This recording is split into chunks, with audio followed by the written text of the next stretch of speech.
പിതാവിൻ്റെയും പുത്രൻ്റെയും പരിശുദ്ധാത്മാവിൻ്റെയും നാമത്തിൽ ആമേൻ. സ്വർഗീയ പിതാവേ, അവിടുത്തെ മക്കളായ ഞങ്ങളെ അവിടുത്തെ നാമത്തിൽ ഒരുമിച്ച് കൂട്ടി ഈ ക്രിസ്മസിൻ്റെ ചൈതന്യത്തിൽ അങ്ങയോട് കൂടെ ആയിരിക്കുവാൻ അനുവദിച്ചിരിക്കുന്നതിനോർത്ത് ഞങ്ങൾ അങ്ങേക്ക് നന്ദി പറയുന്നു. അങ്ങ് നൽകിയ വലിയ ദാനത്തെ സ്വീകരിച്ചുകൊണ്ട് ജീവിതത്തെ ക്രമപ്പെടുത്തുവാനും വലിയ ഒരുക്കത്തോടെ ഒരു പുതിയ വത്സരത്തിലേക്ക് പ്രവേശിക്കുവാനും അങ്ങ് ഞങ്ങൾക്ക് നൽകിയിരിക്കുന്ന ഈ ഭാഗ്യത്തെ ഓർത്ത് ഞങ്ങൾ അങ്ങയെ മഹത്വപ്പെടുത്തുന്നു. കർത്താവെ, അങ്ങയുടെ പരിശുദ്ധാത്മാവിനെ ഞങ്ങൾ നിറച്ച് സ്വർഗത്തിന് അതിസ്വാഭാവികമായ കൃപകൾ ഞങ്ങൾക്ക് നൽകി ദൈവിക ജീവന സമൃദ്ധിയിൽ ജീവിതത്തെ ക്രമപ്പെടുത്തുവാനും ചിട്ടപ്പെടുത്തുവാനും അങ്ങയുടെ മക്കളെ അനുഗ്രഹിക്കണമെന്ന് പ്രാർത്ഥിക്കുന്നു. പരിശുദ്ധ മാതാവേ ഞങ്ങളുടെ കൂടെ, യൗസപിതാവേ ഞങ്ങളുടെ കൂടെ, വിശുദ്ധ മിഖായേൽ, ഗബ്രിയേൽ, റഫായേൽ മാലാഖമാരെ നിങ്ങളുടെ സാന്നിധ്യം ഞങ്ങളുടെ കൂടെ ഉണ്ടായിരിക്കട്ടെ എന്ന് ഞങ്ങൾ പ്രാർത്ഥിക്കുന്നു. സ്വർഗത്തിന് നിറ സാന്നിധ്യത്തിൽ സ്വർഗത്തിൻ്റെ മനസ്സറിഞ്ഞ് ജീവിക്കുവാൻ വചനത്തിലൂടെ അങ്ങ് ഞങ്ങളോട് സംസാരിക്കുമ്പോൾ അത് സ്വീകരിക്കുവാനുള്ള കൃപയും അഭിഷേകവും പരിശുദ്ധാത്മാവിൻ്റെ നിറവിനാൽ ഞങ്ങൾക്ക് നൽകി അനുഗ്രഹിക്കണമേ എന്ന് പ്രാർത്ഥിക്കുന്നു. അതിനായിട്ട് നമ്മുടെ കർത്താവ് ഈശോ മിശിഹായുടെ കൃപയും പിതാവായ ദൈവത്തിൻ്റെ സ്നേഹവും പരിശുദ്ധാത്മാവിൻ്റെ സഹവാസവും നാം എല്ലാവരോടും കൂടെ ഉണ്ടായിരിക്കട്ടെ, ഇപ്പോഴും എപ്പോഴും എന്നേക്കും. ആമേൻ. ഈശോ മിശിഹായ്ക്ക് സ്തുതിയായിരിക്കട്ടെ. ക്രിസ്മസ് ആഘോഷമൊക്കെ കഴിഞ്ഞ് അതിൻ്റെ സന്തോഷത്തിലും വലിയ സമാധാനത്തിലും കുറച്ച് ക്ഷീണത്തിലൊക്കെയാണ് ഒരുക്കമൊക്കെ കഴിഞ്ഞ് പുൽക്കൂടുണ്ടാക്കുകയും അതോടൊപ്പം തന്നെ ഒത്തിരി അലങ്കാരങ്ങളും ഒത്തിരിയേറെ തിരക്കൊക്കെ കഴിഞ്ഞ് നമ്മൾ 26-ാം തീയതി നമ്മൾ കർത്താവിന് കൂടിയായിരിക്കണം. നമുക്കറിയാം, ക്രിസ്മസ് എന്ന് പറയുന്നത് എന്താണ്? ക്രിസ്തു നമ്മിൽ ജനിക്കുന്ന ഒരു സമയമാണ്. ക്രിസ്മസ് പറഞ്ഞാൽ ഒരു സംഭവമൊന്നുമല്ല, അതൊരു ജീവിതമാണ്. എന്താണ് ആ ജീവിതം? ദൈവം നമുക്ക് നൽകിയ ഏറ്റവും വലിയ ഭാഗ്യം എന്താണ്? അത് മറ്റൊന്നല്ല, ഈ ലോകത്തിലെ സമ്പത്തല്ല, ഈ ലോകത്തിലെ സുഖ സൗകര്യങ്ങളല്ല, ഈ ലോകത്തിലെ വിജയമല്ല. പിന്നെയോ ദൈവം തന്നത് എന്താണ്?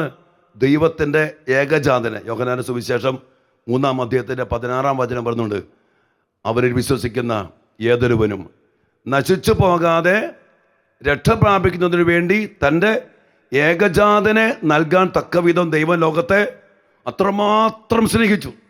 അപ്പോൾ ദൈവത്തിൻ്റെ സ്നേഹത്തിൻ്റെ പാരമ്യമാണ് എന്ത്? ക്രിസ്മസ് എന്ന് പറഞ്ഞാൽ തൻ്റെ ഏകജാതനെ ദൈവം നമുക്ക് തരികയാണ്. നമുക്കറിയാം, ഉൽപ്പത്തി പുസ്തകത്തിലേക്ക് നമുക്കൊന്ന് കടന്നു വന്നിട്ട് ഒരു അടിസ്ഥാനം ഒന്ന് ചിന്തിക്കാം.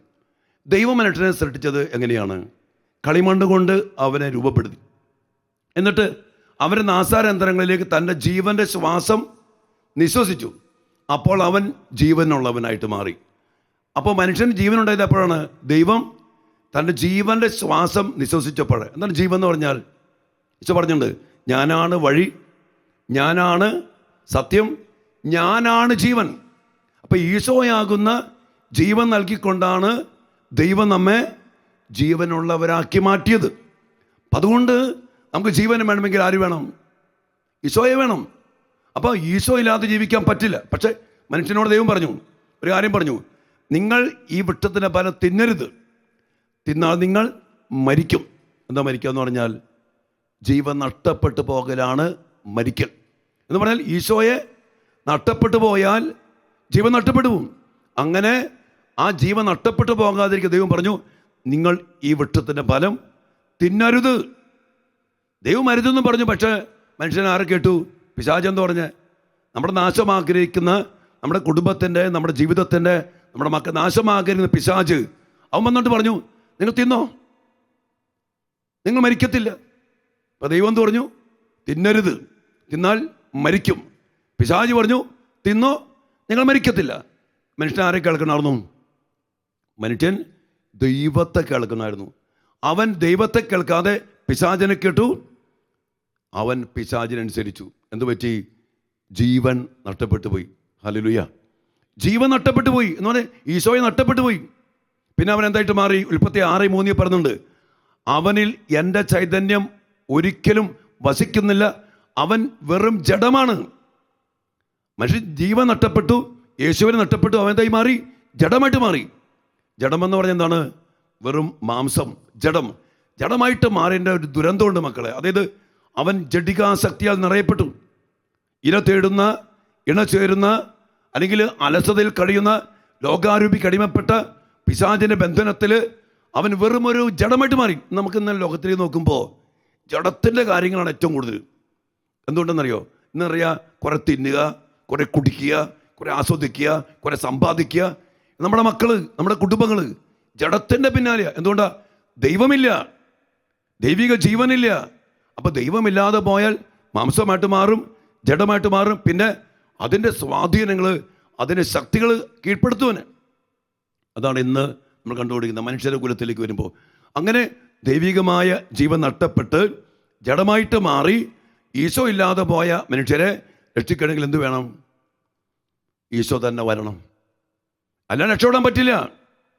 അപ്പോൾ ഈ അതിന് ജീവൻ നഷ്ടപ്പെടുന്ന കാരണം പാപമാണ്. ആ പാപത്തെ മാറ്റണം, ആ പാപം നീക്കണം. അപ്പോൾ ഈ പാപം നീക്കി പോരെ, ഈശോയെ തന്നെ നമുക്ക് ലഭിക്കണം.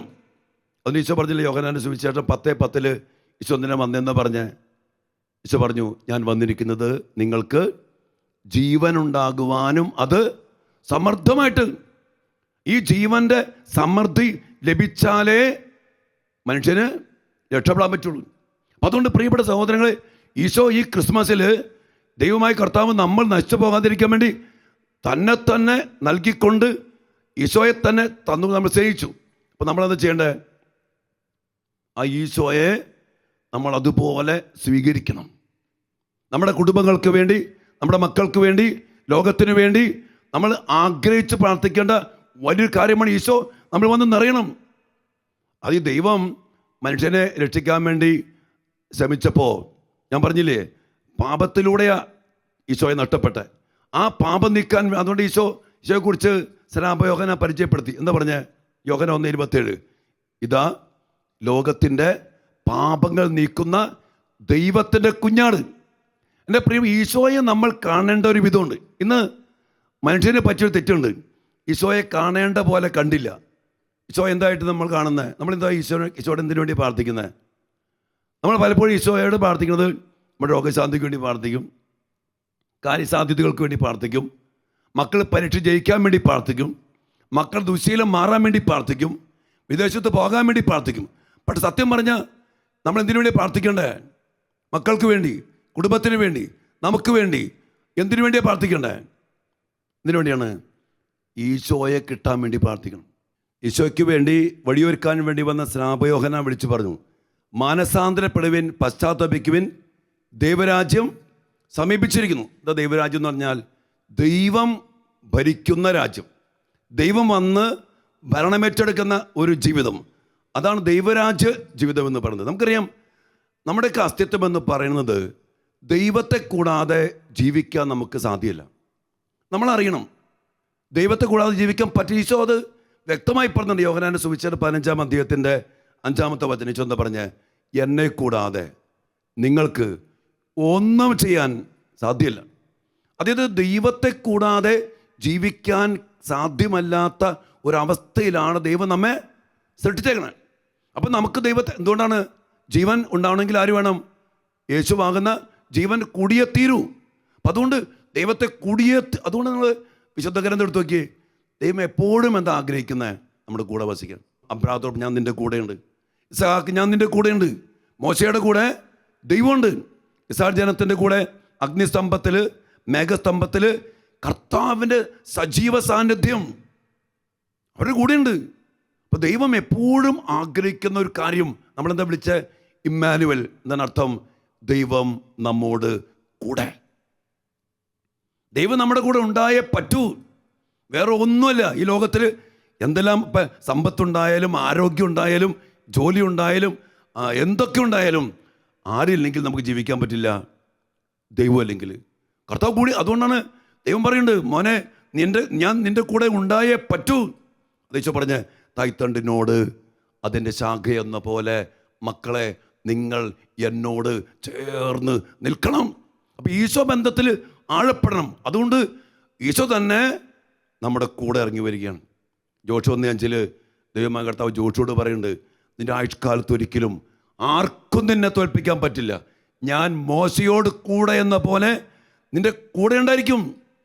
തമ്പുരാൻ്റെ ഏറ്റവും വലിയ പ്രോമിസാണ് മക്കളെ, എന്ത്? നമ്മുടെ കൂടെ ഉണ്ടാവും, നമ്മുടെ കൂടെ ഉണ്ടാവും. അപ്പം അതിനുവേണ്ടി ഈശോ തന്നെ നമുക്കായി നൽകണം. അതിനുവേണ്ടി നമുക്ക് എന്തുകൊണ്ട് ഈശോ നഷ്ടപ്പെട്ടു പോയി, ജീവൻ നഷ്ടപ്പെട്ടു എന്നുള്ള പാപമാണ്. ഈശോ എന്ത് ചെയ്തേ? ഈശോ നമ്മുടെ പാപങ്ങൾ ഏറ്റെടുക്കണം. ഈശോ എന്തിനാ വന്നേ? ലോകത്തിൻ്റെ പാപങ്ങൾ നീക്കുന്ന ദൈവത്തിൻ്റെ കുഞ്ഞാട്. എവിടെ നമുക്ക് ജീവൻ നഷ്ടപ്പെട്ടു പോകാനിടയായോ, എന്തുകൊണ്ട് ജീവൻ നഷ്ടപ്പെട്ടു പോകാനിടയായോ, അതിൻ്റെ കാരണങ്ങളെ, ആ പാപത്തെ, അതിൻ്റെ ശാപങ്ങളെ, അതിൻ്റെ കടങ്ങളെ, അതുമായിട്ട് ബന്ധപ്പെട്ട് പിശാചിന് ലഭിച്ച അധികാരമുണ്ട്. മനുഷ്യൻ പിശാചിനെ കേട്ടു. അപ്പം ആരുടെ വചനം അവരിൽ നിറഞ്ഞു? പിശാചിൻ്റെ വചനം. ആ മരണത്തിൻ്റെ, അവൻ്റെ ഭരണത്തിൻ്റെ, അവൻ്റെ സാന്നിധ്യം മനുഷ്യനിൽ നിറഞ്ഞു. കൊല്ലാനും മോഷ്ടിക്കാനും നശിപ്പിക്കാനും ഇല്ലാതാക്കാനുമായി വരുന്ന പിശാച് മനുഷ്യകുലത്തെ ഭരിക്കാൻ തുടങ്ങി. അങ്ങനെ പാപാന്ധകാരത്തിൽ നഷ്ടപ്പെട്ടു പോയ മാനവകുലം, ഇത് ക്രിസ്ത്യാനി മാത്രമല്ല കേട്ടോ, ഏത് മനുഷ്യനാണോ പാപത്തിൻ്റെ അവസ്ഥയിൽ നിന്ന് നഷ്ടപ്പെട്ടു പോകുന്നത് ഈ അവസ്ഥയാണ്. അതുകൊണ്ടാണ് ലൂക്കായുടെ സുവിശേഷം 2-ാം അധ്യായത്തിൻ്റെ 10-ാം വചനത്തിൽ ആട്ടിടയന്മാരോട് എന്താണ് പറഞ്ഞത്? ഇതാ സകല ജനപദങ്ങൾക്കും വേണ്ടിയുള്ള രക്ഷയുടെ സദ്വാർത്ത ഞാൻ നിങ്ങളെ അറിയിക്കുന്നു. സകല ജനപദങ്ങൾക്ക്. അപ്പോൾ സകല ജനപദങ്ങൾക്ക് രക്ഷപ്പെടണോ? യേശു ക്രിസ്തുവാകുന്ന ജീവൻദായകമായ സാന്നിധ്യം ഉണ്ടായേ പറ്റൂ. അതുകൊണ്ട് ഈശോ പറഞ്ഞേ, തായ്തണ്ടിനോട് ശാഖയെന്ന പോലെ മക്കളെ നിങ്ങൾ എന്നോട് ചേർന്ന് നിൽക്കണം. അതുകൊണ്ട് ഈ ക്രിസ്മസ് എന്ന് പറഞ്ഞാൽ ദൈവം അതുപോലെ നമ്മെ രക്ഷിക്കാൻ ആഗ്രഹിക്കുന്നു. ദൈവം നമ്മുടെ കൂടെ വസിക്കാൻ ആഗ്രഹിക്കുന്നു. നമുക്ക് വേണ്ടി എല്ലാം ചെയ്തു തരാൻ ദൈവം നമ്മൾ അപ്പോൾ കൂടെ ഉണ്ട്. അപ്പോൾ ആ ദൈവത്തെ അതുപോലെ നമ്മൾ സ്വീകരിക്കണം. അതിനുവേണ്ടി നമ്മൾ എന്ത് ചെയ്യേണ്ടത്? മാനസാന്തരത്തിൻ്റെ ജീവിതം ജീവിക്കണം. കർത്താവിനെ ലഭിച്ച, കർത്താവിനെ സ്വന്തമാക്കിയ, കർത്താവിനാൽ നയിക്കപ്പെടുന്ന, ഞാൻ പറയുകയാണെങ്കിൽ നമ്മൾ ക്രിസ്ത്യാനികൾ ഭയങ്കര ഭാഗ്യപ്പെട്ടവരാ. കാരണം എന്താണ്? ഈശോ പറഞ്ഞില്ലേ, യോഹന്നാൻ്റെ സുവിശേഷം 6-ാം അധ്യായത്തിൻ്റെ 56-ാം വചനം പറയുന്നുണ്ട്, എൻ്റെ ശരീരം ഭക്ഷിക്കുകയും എൻ്റെ രക്തം പാനം ചെയ്യുകയും ചെയ്യുന്നവൻ എന്നിലും ഞാൻ അവനിലും വസിക്കുന്നു. നിങ്ങൾ ഈ ക്രിസ്മസ് കഴിഞ്ഞ് കഴിയുമ്പോൾ നമ്മൾ എന്തെങ്കിലും സംഭവിച്ചതായിട്ട് തോന്നണ്ടോ? നമ്മൾ എന്തെങ്കിലും സംഭവിച്ചു? ചോദ്യമാണ്. ക്രിസ്മസ് ആഘോഷിച്ചു, കർത്താവ് ജനിച്ചു, കർത്താവിനെ സ്വീകരിച്ചു, എന്തെങ്കിലും ഒരു മാറ്റം നമ്മൾ സംഭവിച്ചിട്ടുണ്ടോ? ഇന്ന് ആഘോഷത്തിൻ്റെ പെരുമഴയാണ്. നമുക്കറിയാം, ഈ വർഷം ഞാൻ ശ്രദ്ധിച്ചു, ക്രിസ്മസ് ബസാറുകൾ ഇഷ്ടം പോലെയാണ്. 1-2 സ്ഥലങ്ങളിൽ പോകാനിടയിൽ എന്തുമാത്രം ക്രിസ്മസിൻ്റെ പ്രോഡക്റ്റ്സാണ്. ലൈറ്റുകൾ, വസ്തുക്കൾ, ആഘോഷങ്ങൾ, പുൽക്കൂടുകൾ, ഇതെല്ലാം ഉണ്ട്. ബാഹ്യമായ ആഘോഷങ്ങൾ, ആചാരങ്ങൾ, അനുഷ്ഠാനങ്ങൾ, അതുമായിട്ട് ബന്ധപ്പെട്ട ഒത്തിരി കാര്യങ്ങളുണ്ട്. എന്നാൽ അടിസ്ഥാനം ആരാണ്? അടിസ്ഥാനം എന്താണ്? ഈശോയാണ്. ഈശോ നമ്മിൽ വന്ന് ജനിച്ചോ? ഈശോ നമ്മുടെ കൂടെ ഉണ്ടോ? ഈശോയെ നമുക്ക് സ്വന്തമാക്കാൻ പറ്റുമോ? ആ ഈശോയാൽ നിറയപ്പെട്ട്, ഞാൻ പറയാം, നമ്മിൽ എന്ന് പറഞ്ഞാൽ നമ്മിൽ വന്ന് വസിച്ച്. അതെൻ്റെ പ്രിയപ്പെട്ട മക്കളെ, ഇതിൻ്റെ ഒരു രഹസ്യമുണ്ട്. ഈശോ നമ്മിൽ വന്ന് വസിച്ച് നമ്മെ ഏറ്റെടുത്ത് നമ്മെ നയിക്കുന്ന, നമ്മെ നിയന്ത്രിക്കുന്ന ഒരു ജീവിതം, അതാണ് കൃപാജീവിതം. ഞാൻ പറയുകയാണെങ്കിൽ ക്രിസ്മസ് എന്ന് പറയുന്നത് കൃപാദാതാവായ, കൃപയുടെ പൂർണ്ണതയായ, ജീവദാതാവായ, ജീവൻ തന്നെയായ ഈശോ നമ്മിൽ വന്ന് വസിക്കുകയാണ്. നോർത്തേക്ക് നിങ്ങൾ നോർത്തേക്ക് ഈശോയാകുന്ന ജീവൻ, ഈശോയാകുന്ന കൃപ നമ്മിൽ വന്ന് നിറഞ്ഞാൽ പിന്നെ നമ്മൾ എന്തായിട്ട് മാറും? നോർത്തേക്ക് ഇത് ലഭിച്ചവരാ നമ്മൾ. ഇന്ന് എനിക്ക് ഒത്തിരി വേദനയുള്ള കാര്യം, നമ്മുടെ കുടുംബങ്ങൾ, നമ്മുടെ മക്കൾ പരീക്ഷ തോൽക്കുന്നു, ബിസിനസ്സിൽ തോൽക്കുന്നു, ജീവിതത്തിൽ തോൽക്കുന്നു, തോറ്റുപോവുക. എന്തുകൊണ്ട് തോൽക്കുന്നു? കർത്താവ് പറഞ്ഞു പുറപ്പാട് 14:14 ഞാൻ നിങ്ങൾക്ക് വേണ്ടി യുദ്ധം ചെയ്യും, നിങ്ങൾ ശാന്തരായിരുന്നാൽ മതി.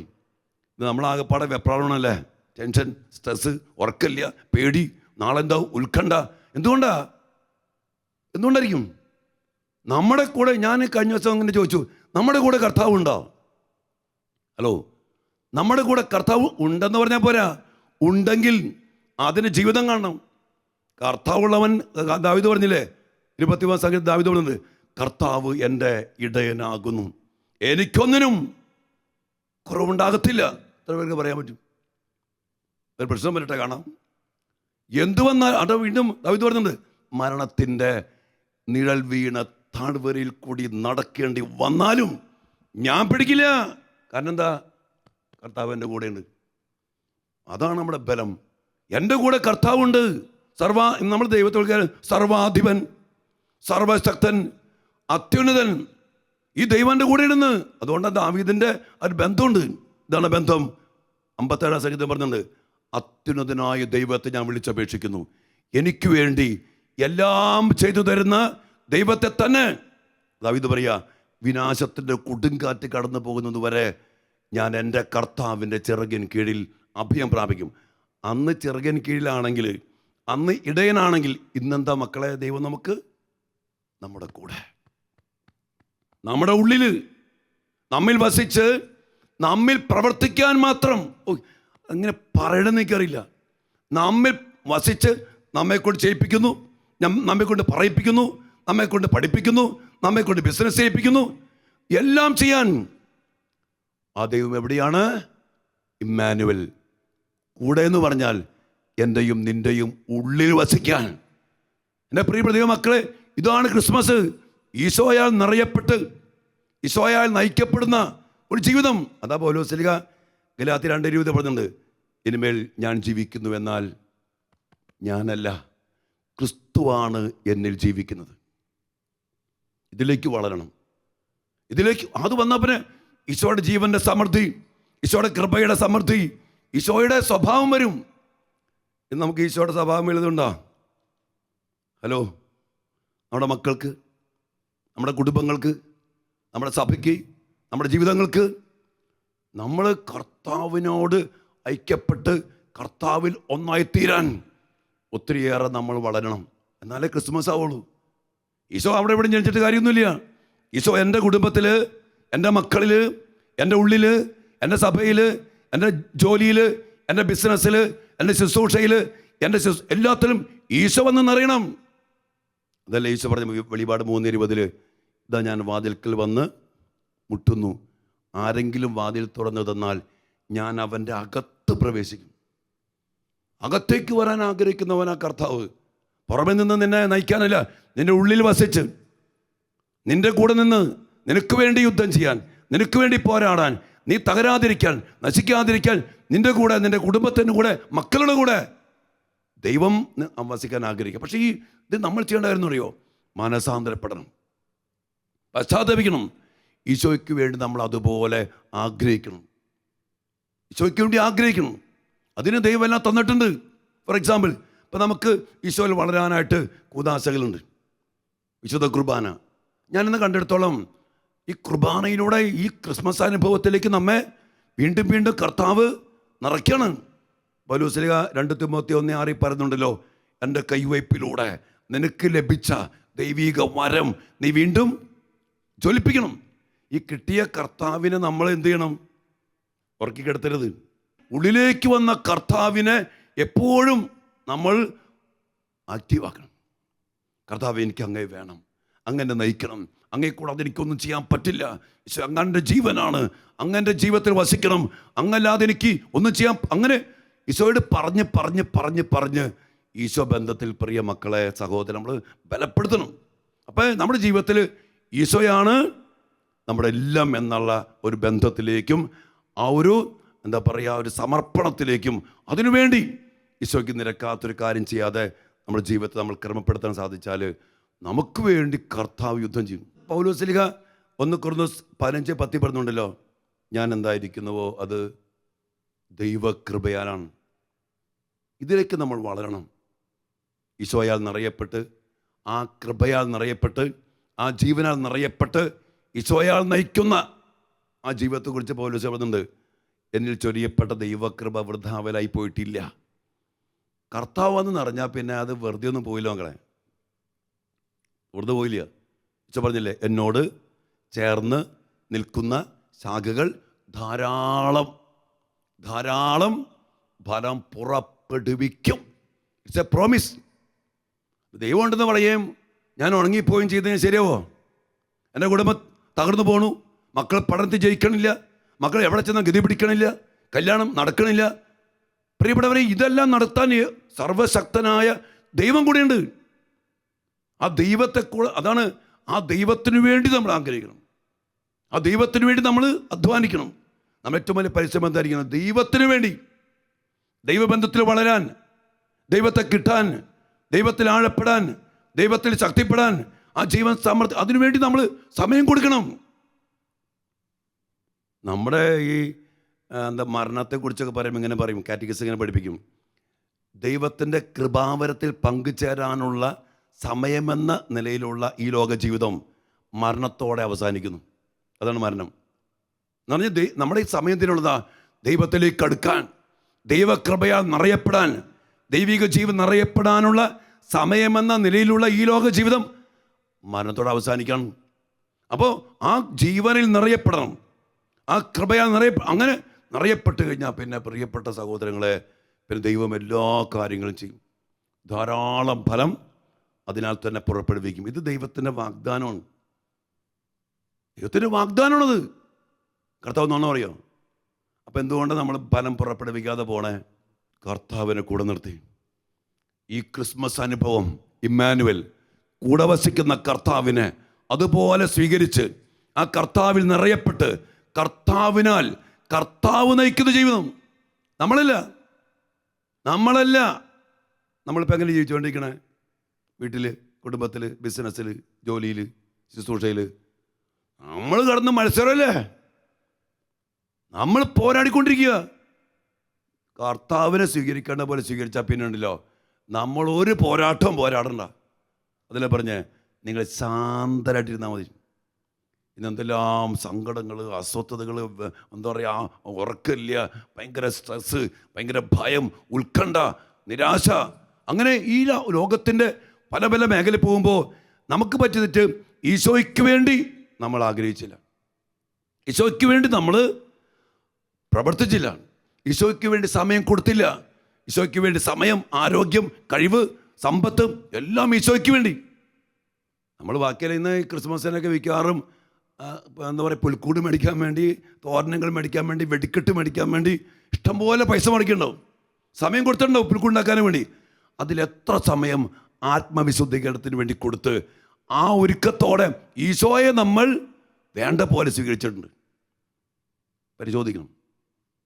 ക്രിസ്മസ് അവസാനിച്ചിട്ടൊന്നുമില്ല, അത് ജീവിക്കണമെങ്കിൽ അതുപോലെ കർത്താവിനെ കൂടെ, എൻ്റെ കർത്താവിൻ്റെ ദാവീദിനെ പോലെ എൻ്റെ കർത്താവിൻ്റെ കൂടെ ഉണ്ട്. ദാവീദിൻ്റെ പോലെയില്ല, അതിനേക്കാളും ഒരു 10,000 മടങ്ങിരട്ട് പുതിയ നിയമത്തിൽ തൻ്റെ ശരീരത്തിലൂടെ, രക്തത്തിലൂടെ തന്നെ തന്ന കർത്താവിനെ സ്വീകരിച്ച് ബെത്ലഹേം, അപ്പത്തിൻ്റെ ഭവനം, പുൽത്തൊട്ടി, ഭക്ഷണം കൊടുക്കുന്ന പാത്രം, അതിൽ കിടത്തിക്കൊണ്ട് പിതാവായ ദൈവം തന്നേക്ക, ഇതെൻ്റെ മോൻ, എൻ്റെ മോൻ നിങ്ങൾക്ക് വേണ്ടി നൽകപ്പെടുന്നു, സ്വീകരിക്കുകയും അവൻ ജീവൻ തരും, അവൻ സൗഖ്യം തരും, എനിക്ക് എന്തു വേണം എല്ലാം തരാൻ പിതാവായ ദൈവം തന്നത് ഒരു ദൈവദൂതനെയല്ല, ഒരു രോഗശാന്തിയല്ല, ഒരു സാമ്പത്തിക നേട്ടമല്ല, ഒരു ജോലിയല്ല, പിന്നെ ആരെ തന്നെ? എല്ലാത്തിൻ്റെയും ഉടയവനായ സർവാധിപനും സർവശക്തനുമായ ദൈവത്തെ തന്നെയാണ് നമുക്ക് തന്നിരിക്കുന്നത്. ജീവിക്കണ്ടേ? ആര് ജീവിക്കണം? നമ്മളല്ല, ക്രിസ്തു എന്നിൽ ജീവിക്കണം. നമ്മൾ ജീവിച്ച നടക്കൊന്നുമില്ല. ക്രിസ്തു ജീവിക്കുന്ന, ക്രിസ്തുവിനാൽ നയിക്കപ്പെടുന്ന, ക്രിസ്തുവിനാൽ നിയന്ത്രിക്കപ്പെടുന്ന നമ്മുടെ കുടുംബങ്ങൾ, നമ്മുടെ മക്കൾക്ക് വേണ്ടി പ്രാർത്ഥിക്കണം കേട്ടോ. മക്കളെ ഈശോ നയിക്കണം. ഇന്ന് ലോകാരൂപി മറ്റു പല പൈശാചിക ശക്തികൾ മക്കൾ നയിക്കുമ്പോൾ, നിയന്ത്രിക്കുമ്പോൾ നമ്മുടെ മക്കളിൽ ക്രിസ്തു അതുപോലെ പൗലോസിയെ പറഞ്ഞ ക്രിസ്തു നിങ്ങളിൽ രൂപം കൊള്ളുന്നതുവരെ ഞാൻ ഈറ്റുനോവ് അനുഭവിക്കുന്നു. ഒരമ്മ, ഒരപ്പൻ ഈറ്റുനോവ് അനുഭവിക്കണം. കുഞ്ഞുങ്ങൾക്ക് ജന്മം കൊടുക്കാനല്ല, ക്രിസ്തു ആ മക്കളിൽ രൂപം കൊള്ളാൻ വേണ്ടി ഈറ്റുനോവ് അനുഭവിക്കണം. അതുള്ള അപ്പനാണോ അമ്മയാണോ, നിന്റെ മക്കൾ രക്ഷപ്പെടും, കുടുംബം രക്ഷപ്പെടും, നീ രക്ഷപ്പെടും. ഇല്ലേ? എൻ്റെ പ്രിയപ്പെട്ട ഈശോ പറഞ്ഞ്, എന്നോട് ചേർന്ന് നിൽക്കാത്ത ശാഖകൾ മുറിച്ച ശാഖ പോലെ പുറത്തേക്ക് വലിച്ചെറിയപ്പെടും, അത് ഉണങ്ങിപ്പോവും, ഒന്നിനും കൊള്ളാത്ത വിധം കത്തിച്ച് ചാമ്പലാക്കപ്പെടും. അപ്പം അതുകൊണ്ട് പ്രിയ സഹോദരങ്ങളെ, കർത്താവ് നമുക്ക് തന്നെ തരുമ്പോൾ നമ്മളായിട്ടത് വേണ്ടെന്ന് പറയരുത്.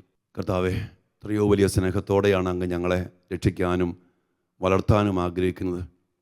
അങ്ങയെ തന്നെ തന്നുകൊണ്ടാണല്ലോ ഈശോയെ അങ്ങ് ഞങ്ങളെ സ്നേഹിച്ചത്. അതിനുവേണ്ടി അങ്ങ് ഞങ്ങളുടെ പാപങ്ങൾ ഏറ്റെടുത്ത്, അതിദാരുണമായ പീഡാസഹനങ്ങൾ ഏറ്റെടുത്ത് കുരിശിൽ മരിച്ചുകൊണ്ടാണല്ലോ കർത്താവേ പാപത്തിൻ്റെ അനന്തരഫലമായ മരണത്തിൽ നിന്ന് ജീവനിലേക്ക് നയിക്കുവാൻ അങ്ങ് തിരുമനസ്സായത്. ആ തിരുമനസ്സിലൂടെ അങ്ങയെ തന്നെ ഞങ്ങൾക്ക് നൽകി ജീവൻ നൽകാൻ, ജീവൻ്റെ സമൃദ്ധി നൽകാൻ അങ്ങയുടെ തിരുശരീരവും തിരുരക്തവും നൽകി അങ്ങ് ഞങ്ങളെ ജീവൻ്റെ പൂർണ്ണതയിലേക്ക് നയിച്ചു. അങ്ങയെ സ്വീകരിക്കാനുള്ള വലിയ കൃപ അങ്ങയുടെ മക്കൾക്ക് നൽകണമേ. അങ്ങ് സകല ജനപദങ്ങൾക്കും വേണ്ടിയുള്ള രക്ഷയുടെ സദ്വാർത്തയാണ് അങ്ങയെ സ്വീകരിക്കുവാൻ ഞങ്ങൾക്ക് ലോകം മുഴുവനും ഇടയാകട്ടെ എന്ന് പ്രാർത്ഥിച്ചുകൊണ്ട്, അതിനായിട്ട് കർത്താവ് ഈശോ മിശിഹായുടെ കൃപയും പിതാവായ ദൈവത്തിൻ്റെ സ്നേഹവും പരിശുദ്ധാത്മാവിൻ്റെ സഹവാസവും നാം എല്ലാവരോടും ലോകം മുഴുവനോടും കൂടെ ഉണ്ടായിരിക്കട്ടെ, ഇപ്പോഴും എപ്പോഴും എന്നേക്കും. ആമേൻ.